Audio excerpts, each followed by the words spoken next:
Hello నమస్తే అస్సలం వాలేకుమ్. అందరూ ఎలా ఉన్నారు? మేమైతే చాలా బాగున్నాము. మీరు ఎలా ఉన్నారు అనేది నాకైతే కామెంట్ బాక్స్లో చెప్పండి. ఎవరైనా ఫస్ట్ టైం వ్లాగ్ చూస్తుంటే మాత్రం తప్పకుండా లైక్ చేసి షేర్ చేసి సబ్స్క్రైబ్ చేయండి. ఇంకా ఇదైతే సండే రోజు వ్లాగు. డే ఎలా గడిచింది ఏంటి అన్నది అయితే మీతో షేర్ చేస్తాను. సండే రోజు మార్నింగ్ బ్రేక్ఫాస్ట్కి వచ్చేసి దోశలు వేద్దామని అయితే ఇంకా దోశపిండి అయితే ఫ్రిడ్జ్లో పెట్టి ఉన్నాను. ఒక 2 డేస్ ముందు వేసి పెట్టాను. సో అది ఫ్రిడ్జ్లో ఉంటే ఇంకా ఫ్రిడ్జ్లోంచి డైరెక్ట్గా తీసేసి కాసేపు పక్కన పెట్టాము అంటే మనకి ఫ్రిడ్జ్లో లైక్ ఏంటంటే చల్లగా ఉంటుంది కదా, కాస్త నార్మల్ స్టేజ్కి అయితే వస్తుంది. ఇంకా దాని తర్వాత కొంచెం ఉప్పు, తర్వాత కొంచెం సోడా పొడి అయితే వేస్తున్నాను. సో సోడా పొడి ఇంకా వాటర్ వేసి కలిపేసుకోవడమే. అయితే ఇందులోకి ఉర్లగడ్డ పళ్ళెము, తర్వాత రాయలసీమ కారము, తర్వాత పప్పుల పొడి వేసి అయితే కారం దోశ అయితే వేయాలనుకుంటున్నాను. అండ్ చట్నీ అయితే ఏం చేయలేదు, జస్ట్ ఉర్లగడ్డ పళ్ళెము తర్వాత కారం అనమాట. సో అది ఇంక ఇక్కడైతే ఫస్ట్ పిండి కలిపేసుకొని పెట్టుకున్నాము అంటే నెక్స్ట్ దోశలు అయితే వేసేసుకోవచ్చు. సో ఇంకా మార్నింగ్ లేవగానే స్నానం అది చేసేసి బట్టలు అయితే ఉతకడానికి వేసేసాను. ఇంక ఇక్కడ బ్రేక్ఫాస్ట్ చేసేసాం అనుకోండి, ఇంకా నెక్స్ట్ మిగిలిన పనులు అనేటివి చేసుకోవచ్చు. మిగిలిన పనులు అంటే రెగ్యులర్గా మనం చేసుకునే పనులే. సో అది ఫస్ట్ అయితే బ్రేక్ఫాస్ట్ చేయాలి. రాయలసీమ ఎర్రకారం దోశ అంటే ఎంతమందికి ఇష్టమో నాకైతే కామెంట్ బాక్స్లో చెప్పండి. ఇంకా సండే రోజు మీరంతా ఏమేమి చేశారు అన్నది కూడా నాకైతే కామెంట్ బాక్స్లో చెప్పండి. ఇంకా ఈ ఇయర్ అయితే ఎండింగ్ అయిపోతుంది. నెక్స్ట్ ఇయర్కి ప్లాన్స్ ఏంటి, రిజల్యూషన్స్ ఏంటి అంటే రిజల్యూషన్స్ చాలామంది నెక్స్ట్ ఇయర్ నుంచి అంటే ప్రతి ఇయర్కి పెట్టుకుంటూ ఉంటారు కదా, అట్లా మీరు ఏదైనా పెట్టుకున్నారా అన్నది అయితే నాకు చెప్పండి. నా వరకు వస్తే మాత్రం నేనంటే అలాంటివి ఏమీ ఉండవు. జస్ట్ ఫ్లోలో వెళ్ళిపోవడమే, లైక్ ఎలా గడుస్తుందో అలా. అంటే ఇవి చేయాలి అవి చేయాలి అన్నదంటూ ఏం లేదు. రెగ్యులర్గా ఎలా ఉంటే అలా అనమాట, అంతే. జస్ట్ 31st కాస్త అంటే ఇంట్లో కొంచెం స్పెషల్గా ఏమైనా చేసుకోవడం అన్నా, లేదంటే బయటికి వెళ్ళి ఏదైనా అట్లా టైం స్పెండ్ చేయడం అన్నా అంతే ఉంటుంది. కానీ ఇంకా పెద్దగా అయితే ఏముండవు. సో 2024 అందరికీ ఎలా గడిచింది ఏంటి అన్నది కూడా నాతో చెప్పండి. సో అది ఇంక ఇక్కడైతే దోశ అయితే వేస్తున్నాను. దోశ వేసేసిన తర్వాత ఫస్ట్ దోశ అయితే యాక్చువల్గా నాకు రాలేదు, అంటే మొత్తం పెనానికంతా అతుక్కుపోయిందనమాట. సో ఇంకా మళ్ళీ అదంతా తీసేసి దాని తర్వాత ఆనియన్తో రబ్ చేసేసి వాటర్ స్ప్రింకిల్ చేసి మళ్ళీ ఆనియన్తో రబ్ చేసి మళ్ళీ దోశ అయితే వేసాను అనమాట. సో అది ఇంక ఇక్కడ చూస్తున్నారా, గీ కారం దోశ అయితే వేస్తున్నాను. నూనెతో వేసుకోవడం కంటే కూడా నెయ్యితో వేసుకున్నామంటే టేస్ట్ అనేది చాలా బాగుంటుంది. నాకైతే స్పెషల్గా చట్నీ ఇదంతా ఏం అవసరం ఉండదు. ఈ ఎర్రకారము తర్వాత పప్పుల పొడి వేసుకున్నా కూడా తినేస్తాను అనమాట. సో అంత బాగుంటుంది. సో అది ఇంక ఇక్కడైతే బ్రేక్ఫాస్ట్కి దోశలు అయితే వేసేసాము. అండ్ లంచ్లోకి వచ్చేసి ఈరోజు చికెన్ దమ్ బిర్యానీ చేయాలని అయితే అనుకున్నాను. అది కూడా ఎగ్జాక్ట్ హైదరాబాద్ చికెన్ దమ్ బిర్యానీ అనమాట. అంటే మనం లైక్ ఏంటంటే బాగా మ్యారినేట్ చేసి చేస్తాం కదా, సో అలా చికెన్ దమ్ బిర్యానీ అయితే చేద్దామని అయితే అనుకున్నాను. సో ప్రాపర్ మీకు కూడా రెసిపీ అయితే షేర్ చేస్తాను. ఒకసారి అయితే ట్రై చేయండి. మీకు 100కి 100% హైదరాబాద్ రెస్టారెంట్స్లో తిన్నట్లే టేస్ట్ అనేది వస్తుంది. సో ఒకసారి అయితే ఖచ్చితంగా ట్రై చేయండి. రెసిపీ అయితే షేర్ చేస్తాను. ఇక్కడైతే దోశ వేసేసి ఇంకా తినేసాము. ఇంకా అట్లా దోశ తినంగానే నదీం వెళ్ళి లైక్ చికెన్ అయితే తీసుకొని వచ్చారు. ఫస్ట్ అయితే మ్యారినేట్ చేసి పెట్టుకున్నాము అంటే ఇంకా నెక్స్ట్ ప్రాసెస్ ఎంత చేసుకోవచ్చు అన్నట్లు ఇక్కడైతే చికెన్ని బాగా వాష్ చేసేసి ఇందులో ఫస్ట్ కొంచెం పసుపు, తర్వాత ఉప్పు, తర్వాత ఇంకా అల్లం వెల్లుల్లి పేస్ట్, కారము, ధనియాల పొడి, మెయిన్ ఇందులో వేయాల్సింది ఇలాచీ పౌడరు, యాలక్కాయల పొడి ఉంటుంది కదా, సో అది హైదరాబాద్ బిర్యానీ అంటేనే ఈ ఇలాచీ పౌడర్ ఎక్కువగా వేస్తారు. సో ఫస్ట్ అయితే ఇలాచీ పౌడర్ వేసేసి అంటే మళ్ళీ అల్లం వెల్లుల్లి పేస్ట్, అంటే ఫస్ట్ మనం ఏమేమి మసాలాలు వేసుకోవాలో అవన్నీ వేసుకోవాలన్నమాట. లైక్ ఏంటి అంటే పసుపు, ఉప్పు, తర్వాత అల్లం వెల్లుల్లి పేస్ట్, ఇలాచీ పౌడరు, తర్వాత పచ్చిమిర్చి పేస్ట్ అనమాట. సో ఇది నేను రెగ్యులర్గా చేసే బిర్యానీ అయితే కాదు, ఎప్పుడైనా స్పెషల్గా చేయాలి అనిపించినప్పుడు ఇలా చేస్తూ ఉంటాను. రెగ్యులర్గా అయితే కన్నా టమాటోస్ అవన్నీ వేసి చేస్తూ ఉంటాను. అదొక రకమైన ప్రాసెస్. ఆల్రెడీ అలాంటి రెసిపీస్ అయితే నేను ఆల్రెడీ అప్లోడ్ చేశాను ప్రీవియస్ వ్లాగ్స్లలో. ఎవరైనా చూడకపోతే వెళ్ళి చూడండి. అండ్ ఇక్కడ వచ్చేసి గరం మసాలా అప్పటికప్పుడు లైక్ ఏంటి అంటే మిక్సీలో వేసేసి అయితే గ్రైండ్ చేసేసుకున్నాను. చెక్క, లవంగం, ఇలాచి, ఇంకా మన దగ్గర బిర్యానీ మసాలాలు ఏమేమి ఉంటాయి, పెద్ద ఇలాచి, తర్వాత ఇంకా స్టార్ అనీస్ ఇవన్నీ ఉంటాయి కదా, బిర్యానీ ఆకు, ఇవన్నీ వేసేసి కచ్చా పచ్చాగా అయితే గ్రైండ్ చేసేసుకున్నాను అనమాట. అలానే అల్లం వెల్లుల్లి పేస్ట్ కూడా ఫ్రెష్గానే దంచి వేశాను. ఆల్రెడీ నా దగ్గర సేవ్ అంటే స్టోర్ చేసి పెట్టుకున్నది ఉంది, కానీ ఈ బిర్యానీకి ఫ్రెష్గా కొట్టి వేస్తే టేస్ట్ అనేది చాలా బాగుంటుంది. సో అందుకని చెప్పేసి, అండ్ ఇక్కడ వచ్చేసి హైదరాబాదీ బిర్యానీలో మెంతి ఆకు వేస్తారు. సో దానివల్ల టేస్ట్ అనేది చాలా ఎన్హాన్స్ అవుతుంది. సో ఖచ్చితంగా మెంతి ఆకు, పచ్చి మెంతి ఆకు ఉంటే ఖచ్చితంగా వేయండి. కసూరి మెంతి కాదు, పచ్చి మెంతి ఆకు, తర్వాత కొత్తిమీర, పుదీనా, తర్వాత ఈ ఫ్రైడ్ ఆనియన్స్ అనమాట. అలానే ఇందులో నేనైతే మన ఏమంటారు, సాఫ్రాన్ ఉంటుంది కదా, సో ఆ సాఫ్రాన్ కూడా హాట్ వాటర్లో కాస్త మెల్ట్ చేసేసి, అంటే కాసేపు ఒక 2 minutes పెట్టేసేసి అది కూడా వేసాను. ఆ క్లిప్ అయితే మిస్ అయింది, అది కూడా కంపల్సరీ వేయండి. ఇంకా దాని తర్వాత ఇక్కడ వచ్చేసి నిమ్మరసం అయితే పిండేస్తున్నాను అనమాట. సో నేను ఇక్కడ 1/2 kg వరకు చికెన్తో అయితే చికెన్ దమ్ బిర్యానీ చేస్తున్నాను కాబట్టి లెమన్ అయితే పిండాను. ఇంకా దాని తర్వాత ఇక్కడైతే కారము, బిర్యానీ ఎప్పుడైనా కూడా స్పైసీగా ఉంటే చాలా బాగుంటుంది కదా, అది కూడా హైదరాబాదీ దమ్ బిర్యానీ, అందుకని చెప్పేసి ఇంకా కారం అయితే కాస్త ఎక్కువగా వేసి, అలానే కాశ్మీరీ రెడ్ చిల్లీ పౌడర్ కూడా వేసాను అనమాట. సో అది కాశ్మీరీ రెడ్ చిల్లీ పౌడరు, కారము, తర్వాత ఇంకా ఇప్పుడు మీకు చూపిస్తున్న మసాలాలన్నీ లైక్ పుదీనా, కొత్తిమీర, మెంతి ఆకు అయితే అసలు మర్చిపోవద్దు, టేస్ట్ చాలా బాగుంటుంది. అలానే పచ్చిమిర్చి పేస్ట్, ఫస్ట్ ఇవన్నీ వేసేసి ఒకసారి అయితే ఇట్లా ఈ మసాలాలన్నీ ముక్కలకి పట్టేలాగైతే కలుపుకోవాలి. సో మనం ఎంతసేపు ఇట్లా కలుపుతామో అంత మనకి ఈ కారం, ఉప్పు ఇవన్నీ ఇందులోకి పడతాయి.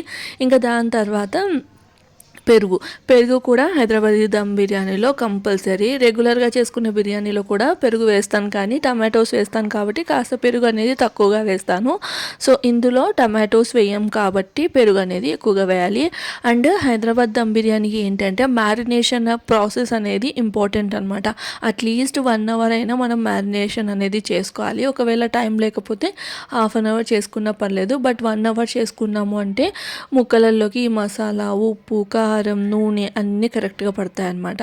సో ఇదంతా ఇట్లా కలిపేసుకున్న తర్వాత ఒక టీ స్పూన్ ఉంటుంది కదా, దాని నిండా నెయ్యి వేయాలి.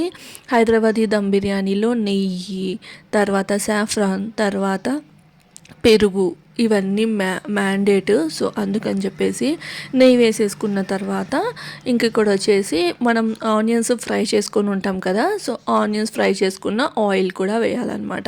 నూనె వేసేసి మొత్తం కలిపేసుకొని ఇంకా మనం 1 hour పక్కన పెట్టుకున్నాము అంటే తర్వాత మనం బిర్యానీ ప్రాసెస్ అనేది స్టార్ట్ చేయొచ్చు. దీన్నే కచ్చి గోష్కి బిర్యానీ అని అంటారు. గోష్ అంటే రెగ్యులర్గా మటన్ని గోష్ అని అయితే అంటూ ఉంటారు. సో నేను ఇక్కడైతే మధ్యలో కాశ్మీరీ రెడ్ చిల్లీ పౌడర్ చెప్పాను కానీ వేయడం మర్చిపోయినట్లున్నాను, అందుకని ఇంకా లాస్ట్లో అయితే యాడ్ చేశాను అనమాట. కాశ్మీరీ రెడ్ చిల్లీ పౌడర్ వేసాము అంటే పీస్ అనేది తెల్లగా లేకుండా మనకి బాగుంటుందన్నమాట. అంటే ఇంకా దీన్ని ఏం మనం కుక్ చేసేది అదంతా ఉండదు కదా, తెల్లగా ఉంటే పీస్ తినాలనిపించదు. సో అందుకని చెప్పేసి సో ఇంక ఇదంతా పీసెస్కి అంతా బాగా పట్టించేసి ఒక 1 hour అట్లా వదిలేసేయాలి. ఇంకా అంత లోపల రైస్ కూడా నానపెట్టుకోవాలి. అంటే మనము ఎప్పుడైతే చికెన్ మ్యారినేట్ చేసుకుంటున్నామో అప్పుడే బాస్మతి రైస్, బిర్యానీ రైస్ ఏవైనా కానీ అవి నానపెట్టుకోవాలి. బిర్యానీ అంటే బిర్యానీ రైస్ తీసుకోవడమే best. So biryani rice at least ఒక 1 hour.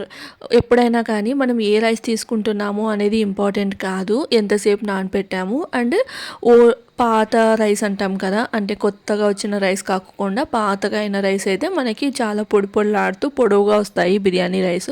సో అది అట్లీస్ట్ 1 hour కన్ఫామ్గా నానపెట్టాలి, లేదు అంటే 45 minutes నానపెట్టినా సరిపోతుంది. ఇంక ఇక్కడైతే రైస్ కుక్ చేసుకోవడానికి వాటర్ అయితే బాయిల్కి పెట్టేసి ఇందులో ఇంకా హోల్ గరం మసాలా, షాజీరా, 1 more థింగ్ నేను చెప్పడం కూడా మర్చిపోయాను, మన బిర్యానీలో షాజీరా కూడా చాలా ఇంపార్టెంట్. సో షాజీరా కూడా కంపల్సరీ వేయండి వాటర్ బాయిల్ చేస్తున్నప్పుడు. సో అది ఇంక ఇక్కడ వచ్చేసి మొత్తం షాజీరా, చెక్క, లవంగం, ఇలాచి, ఇంకా పెద్ద ఇలాచి, తర్వాత అనాస్ పువ్వు ఇవన్నీ వేయాలన్నమాట. సో అది మరాఠీ మొగ్గ ఇంకా అన్నీ వేయాలి. సో బిర్యానీకి మనకి ఏమేమి ఇంగ్రీడియంట్స్ ఉంటాయో సో అవన్నీ నేనైతే బయట మార్కెట్లో 10 రూపీస్వి ప్యాకెట్స్ ఉంటాయి కదా, అవన్నీ ఒక అట్లా 50 రూపీస్వి అట్లా తెచ్చుకొని ఇట్లా డబ్బాలలో అయితే వేసుకొని పెట్టుకుంటాను అనమాట.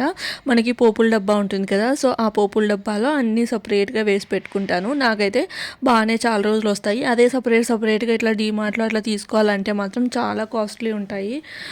లైక్ 120, 130 చిన్న చిన్న ప్యాకెట్స్ 120, 130, కొన్ని అయితే 200 అలా కూడా ఉంటాయి అన్నమాట.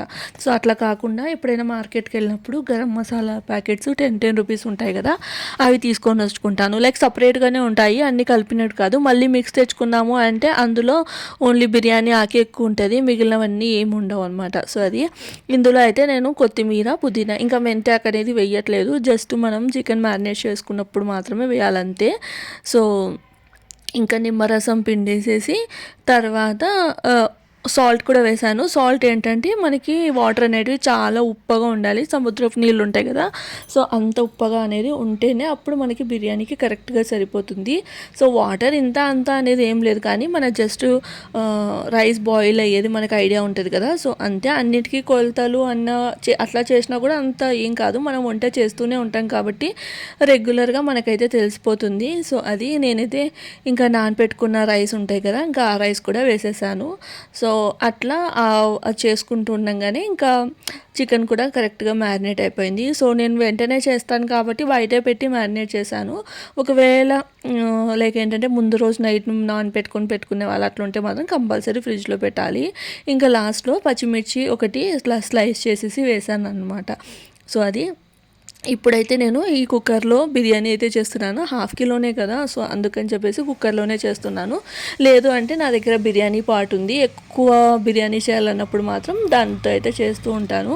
సో ఇంక ఇక్కడ వచ్చేసి ఫస్ట్ ఈ కుక్కర్కి మనం నెయ్యి కానీ నూనె కానీ అప్లై చేసుకోవాలి. నేనైతే కాస్త నెయ్యి అప్లై చేసేసాను. సో అప్లై చేసిన తర్వాత ఈ పీసెస్ అన్నీ అంటే మనం మ్యారినేట్ చేసుకున్న చికెన్ అంతా ఇట్లా స్ప్రెడ్ చేసుకోవాలన్నమాట. కాస్త సపరేట్గా స్ప్రెడ్ చేసేసుకొని మనం ఏ గిన్నెలో అయితే మ్యారినేట్ చేసి పెట్టుకుంటామో, అంటే డైరెక్ట్గా ఈ గిన్నెలోనే మ్యారినేట్ చేసుకోవచ్చు, బట్ ఇది ఏంటి అంటే కుక్కర్ కదా, అంటే అల్యూమినియం దాంట్లో కదా, అందుకని చెప్పేసి నేనైతే పక్కన సపరేట్గా నానపెట్టుకున్నాను. సో అది తర్వాత ఏదైతే మ్యారినేట్ చేసుకునే గిన్నెలో hot water compulsory, hot water వేసేసి హాట్ వాటర్ ఇంకా ఈ చికెన్ మీద అయితే వేసుకోవాలి. తర్వాత ఈ ఇలాచీ పౌడర్ అయితే వేసుకోవాలన్నమాట. మనం వేసే హాట్ వాటర్ వల్లే లోపల చికెన్ అనేది కుక్ అవుతుంది అండ్ మసాలా కూడా మనకి జ్యూసీగా పర్ఫెక్ట్గా ఉంటుంది. లేదంటే ఏదో ఆరిపోయిన అంటే పొడిగా అంటే ఆరిపోయినట్ల చికెన్ మసాలాలో ఆ జ్యూసీనెస్ అనేది కనిపించదు అనమాట. అందుకని కంపల్సరీ హాట్ వాటర్ అనేది వేసుకోవాలి. అది కూడా జస్ట్ లైట్గా, అంటే జస్ట్ పీస్ అట్లా డిప్ అయినట్లు అనిపిస్తుంది కదా, అట్లా అంతవరకే అనమాట, ఎక్కువ కూడా కాదు. ఇంకా ఇక్కడైతే రైస్ బాయిల్ అవుతుంది. మనకి ఒక 70% to 80% మధ్యలో వచ్చినప్పుడు ఇంక ఇట్లా రైస్ తీసేసుకొని స్ప్రెడ్ చేసేసుకోవడమే డైరెక్ట్గా. ఇక్కడ చికెన్ కుక్ చేయడం కానీ ఇలా ఏమీ ఉండదు. హైదరాబాద్ చికెన్ దమ్ బిర్యానీ అంటే ఇలానే చేయాలి. ఒకవేళ మనం రెగ్యులర్గా ఇంట్లో చేసుకున్న బిర్యానీ ప్రొసీజర్ అది వేరుగా ఉంటుంది. సో అదైతే నా ఛానల్లో చాలానే రెసిపీస్ ఉన్నాయి, ఒకసారి అయితే మీరు ట్రై చేయండి. సో ఇది మాత్రం ప్రాపర్ హైదరాబాదీ చికెన్ దమ్ బిర్యానీ. ఒక్కసారి అయితే ఇట్లా ట్రై చేసి చూడండి. కంపల్సరీ మీరు వేయాల్సింది ఏంటి అంటే ఇలాచీ పౌడరు, తర్వాత మనకి ఈ షాజీరా ఉంటుంది కదా, సో షాజీరా, అలానే హోల్ గరం మసాలా కచ్చాపచ్చగా గ్రైండ్ చేసేసి వేసుకోవాలి. ఇంకా ఈ సాఫ్రాన్ నేను చికెన్ మ్యారినేట్ చేస్తున్నప్పుడు వేసాను. అప్పుడే ఇంకొంచెం నానపెట్టుకొని హాట్ వాటర్లో పాలు అదంతా ఏం వేయట్లేదు, హాట్ వాటర్లో నానపెడితే కలర్ వస్తుంది. సో ఇక్కడ చూడడానికి కాస్త లైట్గా కనిపిస్తుంది, కానీ వేసినప్పుడు మాత్రం చాలా కలర్ఫుల్గా ఉంటుంది. అండ్ మన హైదరాబాదీ బిర్యానీలో ఎక్కువ వరకు ఫుడ్ కలర్ అనేది యూస్ చేయరు. న్యాచురల్గా ఏ కలర్ వస్తుందో అదే యూస్ చేస్తారు, అంటే అలానే ఉంటుందన్నమాట. దానికి అదే మెయిన్ అనమాట. ఇప్పుడు బయట ఎక్కడైనా బిర్యానీ తినడానికి వెళ్ళామనుకోండి, కలర్స్ వేసి ఇస్తూ ఉంటారు. సో హైదరాబాద్ బిర్యానీలో మాత్రం అది ఉండదు. అది ఇంక ఇక్కడ వచ్చేసి పైన ఫ్రైడ్ ఆనియన్స్ అయితే వేసాను. హైదరాబాద్ బిర్యానీలో పైన ఫ్రైడ్ ఆనియన్స్ కూడా వేయరు, జస్ట్ ఆ సాఫ్రాన్ ఫుడ్ అంటే సాఫ్రాన్ వేసేసి సాఫ్రాన్ వాటర్ వేసేసి ఇంకా దమ్ అయితే చేసేస్తారు. బట్ నేను మాత్రం ఇట్లా ఫ్రైడ్ ఆనియన్స్ వేస్తే కాస్త టేస్టీగా ఉంటుందని చెప్పేసి నేనైతే ఫ్రైడ్ ఆనియన్స్ వేసాను. కొత్తిమీర పుదీనా ఇష్టమైతే వేసుకోవచ్చు, నేనైతే వేయట్లేదు. ఎందుకంటే నల్లగా అయిపోతాయి కదా, అంటే స్టీమ్ అయిపోయి మొత్తం కలర్ అనేది చేంజ్ అయిపోయి అంత చూడడానికి బాగా కనపరాదని చెప్పేసి ఇంక ఇక్కడైతే ఒక 5 minutes అట్లా హై ఫ్లేమ్లో పెట్టేసుకున్న తర్వాత పాతది ఏదైనా తవా పెట్టేసుకొని ఇంకా కుక్కర్కి మూత అనేది తీసేసి దాని మీద గ్లాస్ పెట్టేసి అయితే పెట్టాను. ఒక 20 to 25 minutes పెట్టేసి మళ్ళీ ఒక 15 minutes వదిలేసాము అంటే మన హైదరాబాదీ చికెన్ దమ్ బిర్యానీ అయితే రెడీ. ట్రస్ట్ మీ, చాలా అంటే చాలా బాగుంటుంది. సేమ్ మనకి ఏదైనా రెస్టారెంట్స్లోంచి తీసుకొని వచ్చి పెట్టామా అన్నట్లే ఉంటుంది. అండ్ కలర్ కూడా చూస్తున్నారా, సేమ్ అలానే ఉంది. రైస్ కూడా మనం ఎక్కువసేపు నానపెట్టుకోవడం వల్ల పొడి పొడిలాడుతూ పొడవుగా చాలా అంటే చాలా బాగుంది. ఒక్కసారి అయితే ట్రై చేయండి. ఇలాచీ పౌడర్ మెయిన్ ఇంపార్టెంట్. హైదరాబాదీ బిర్యానీకి టేస్ట్ తెచ్చేదంతా ఈ సాఫ్రాను, తర్వాత ఇలాచీ పౌడరు, పెరుగు, ఇంతే. ఇంకా మనం మ్యారినేషన్ చేసే టైము అంతే. ఈ వేడి వేడి బిర్యానీలోకి మనం ఇట్లా ఆనియన్, లెమన్, తర్వాత కీరా పెట్టుకొని తింటే సూపర్గా ఉంటుంది. అట్లా మేమైతే సండే రోజు లంచ్ చేసేసి ఇంకా బయటికైతే వెళ్ళాము. అయితే యాక్చువల్గా ఫ్రెండ్ది బర్త్డే ఉండే, లైక్ నాది ఫ్రెండ్ది. సో తన కోసం ఏదైనా తీసుకుందాము గిఫ్ట్ లాగా, అంటే షర్ట్ లాగా అట్లా తీసుకుందాం అని చెప్పేసి ఫినిక్స్ మాల్కి అయితే వెళ్ళిపోయాము. సో ఇక్కడైతే అన్నీ చూస్తున్నామన్నమాట. మేము ఎప్పుడైనా కానీ రిలయన్స్ ట్రెండ్స్లోకి ఫస్ట్ అయితే ప్రిఫర్ చేస్తాము. అంటే కాస్ట్ అనేది రీజనబుల్గా ఉంటాయి. అండ్ లైక్ ఏంటి అంటే మనకి క్లాత్ కూడా బాగుంటుంది, అలానే వెరైటీస్ కూడా ఎక్కువగా ఉంటాయి. బట్ ఆ రోజు ఎందుకు మాకు అంత నచ్చలేదన్నమాట.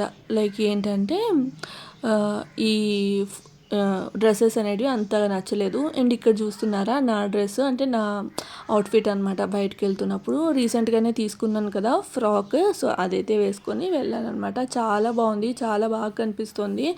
సో అట్లా బయటకి ఎప్పుడైనా అవుటింగ్ వెళ్ళినప్పుడు ఇట్లాంటి డ్రెస్సెస్ చాలా కంఫర్టబుల్గా ఉంటాయి.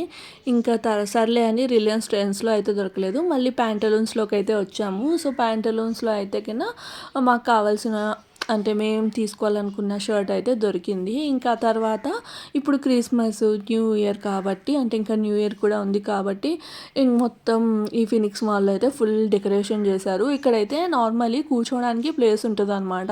అంటే ఈవెంట్స్ అట్లా చేసినప్పుడు ఈవెంట్స్ ఉంటాయి, లేదంటే కూర్చోవచ్చు. మనకి అదే ఫుడ్ కోర్ట్లోకి వెళ్ళామంటే ఫుల్ రష్ ఉంటుంది. ఆల్రెడీ ఫుడ్ కోర్ట్లోకి వెళ్ళాము ఏదైనా తిందాంలే అన్నట్టు. ఇంకా ఆఫ్టర్నూన్ బిర్యానీ తిన్నాం కదా, హెవీగా ఉంది. సో అందుకని చెప్పేసి బయట ఇట్లా బ్రేక్ఫాస్ట్ అట్లా చేద్దాము, అలానే చాలా బాగా అనిపిస్తుంది అనమాట అక్కడ ఉంటే. ఇంకా టైంపాస్ కూడా అయినట్లు ఉంటుందిలే అని ఇంకా అక్కడైతే మొత్తం ఫుల్ డెకరేషన్ చేశారు. క్రిస్మస్, న్యూ ఇయర్ డెకరేషన్ అనమాట. అండ్ ఫినిక్స్ మాల్లో ఏంటి అంటే కింద ఇట్లాంటి డిజైన్స్ మీద చాలా ఖర్చు చేస్తారు. అంటే ప్రతి ఒక్కసారి కొత్త కొత్త థీమ్స్ తోటి చాలా బాగుంటుంది. మనం అంటే బోర్ అనిపించదు అనమాట. ఎప్పుడు ఇదే మాల్కి వచ్చినా బోర్ కొట్టడం అట్లాంటిది ఏమీ ఉండదు. వెరైటీగా డెకరేషన్ అయితే చేస్తుంటారు. అక్కడ చూసారా చిన్న శాంటాక్లాస్ తాత అయితే ఎంత బాగున్నాడు కదా. సో ఇంకా దాని తర్వాత ఫైనల్లీ మేమైతే ఇంటికి వెళ్ళే ముందర పైకి అయితే వచ్చాము. బర్గర్ తినాలనిపిస్తుంటే ఇంకా మెక్డీ నుంచి బర్గర్ తీసుకున్నాము. ఇంకా ఇంటికి వెళ్తూ ఇక్కడైతే ఇంకా ఫ్రెండ్స్ కలిసారనమాట మళ్ళీ. సో అక్కడ ఇట్లా దోశ తీసుకొని తిని మళ్ళీ అట్లనే అక్కడే ఫ్రెండ్స్ అందరితో కలిసి ఇట్లా పావు బాజీ, తర్వాత దపాటా అని అయితే అంటారు. ఇదైతే అస్సలు టేస్ట్ అయితే అస్సలు బాగాలేదు. సో మేమైతే బర్గర్కి ఏం చేద్దాం అనుకున్నాం, కానీ ఫ్రెండ్స్ కలిసారు కాబట్టి ఇంక అట్లా కూర్చున్నాము మాట్లాడుకుంటూ. ఇంక ఇక్కడ వచ్చేసి ఇంటి దగ్గరే అనమాట. లాస్ట్లో లెమన్ సోడా తాగుతామని ఇక్కడ పినాకిల్ దగ్గరకు వచ్చేసి లెమన్ సోడా అయితే తాగుతున్నాము. టేస్ట్ అయితే చాలా బాగుంది. ఈ వ్లాగ్ అయితే ఇక్కడితో ఏం చేస్తున్నాను. వ్లాగ్ నచ్చితే లైక్ చేసి సబ్స్క్రైబ్.